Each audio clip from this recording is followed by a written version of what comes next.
दोस्तों आज हम बात करेंगे एक ऐसी खबर की जो मीडिया में दब गई लेकिन जिसके असर से मोदी सरकार की नींद उड़ गई। खबर सुप्रीम कोर्ट से जुड़ी है और राजनीति से भी। देखिए हुआ यूं कि आजाद भारत के इतिहास में पहली बार देश के चीफ जस्टिस पर जूता फेंका गया।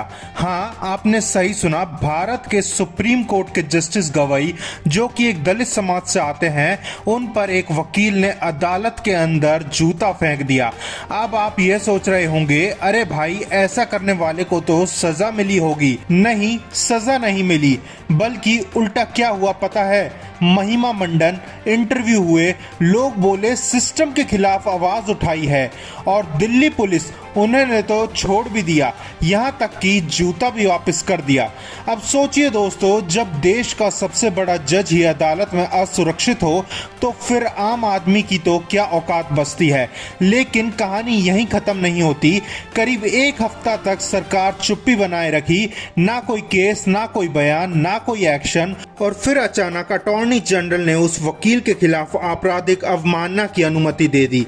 अब सवाल यह है, अचानक से 7 दिन बाद एजी साहब को याद कैसे आया? या कोई सपना आया था, या फिर किसी का फोन आया था ऊपर से? असल में दोस्तों ये एक्शन इसलिए हुआ क्योंकि सरकार को समझ आ गया मामला अब सिर्फ कोर्ट तक नहीं रहा, अब ये राजनीतिक तूल भी पकड़ने लगा है। खासकर दलित वोट बैंक से जुड़ा मामला है। आपको याद होगा बिहार और यूपी में दलित चेतना इस वक्त चरम पर चल रही है।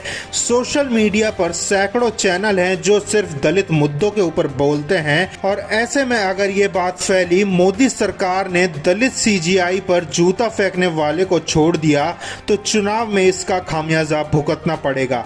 और इसलिए जो सरकार पहले कुंडली मार के बैठी थी वो अचानक से एक्टिव हो गई। सुप्रीम कोर्ट में आज ये मामला उठा। सॉलिसिटर जनरल तुषार मेहता और बार काउंसिल एसोसिएशन अध्यक्ष विकास सिंह ने कहा, अब जब एजी से मंजूरी मिल गई है तो सुनवाई होनी चाहिए। पीठ पर बैठे थे जस्टिस सूर्यकांत, जस्टिस याशमल बागची। उन्होंने कहा, देखिए सीजीआई ने खुद ही माफ कर दिया, इससे दिखता है संस्थान इन चीजों से ऊपर है। लेकिन विकास सिंह बोले, माय लॉर्ड, सोशल मीडिया पर इस घटना का महिमा मंडन किया जा रहा है, संस्थान की शाख पर नुकसान हो रहा है। तब जाकर जजों ने बात समझी और कहा, अगर आप अब कार्रवाई करते हैं तो ये एपिसोड 2 बन जाएगा, और फिर मामला टल गया दिवाली की छुट्टियों के बाद तक। अब सोचिए, जिस सरकार ने पहले कुछ नहीं किया वह अब सम्मान बचाने की बात करने लगी है। क्यों? क्योंकि सोशल मीडिया का दबाव था, जनता की नजर थी और दलित समाज की नाराजगी बढ़ रही थी। जस्टिस गवई की मां और बहन तक ने वीडियो जारी किया, भले ही हमारे भाई ने माफ कर दिया हो, लेकिन ये संविधान का अपमान है। यानी जज ने माफ कर दिया पर घर वालों ने नहीं, और जनता ने वो तो अब बिल्कुल नहीं।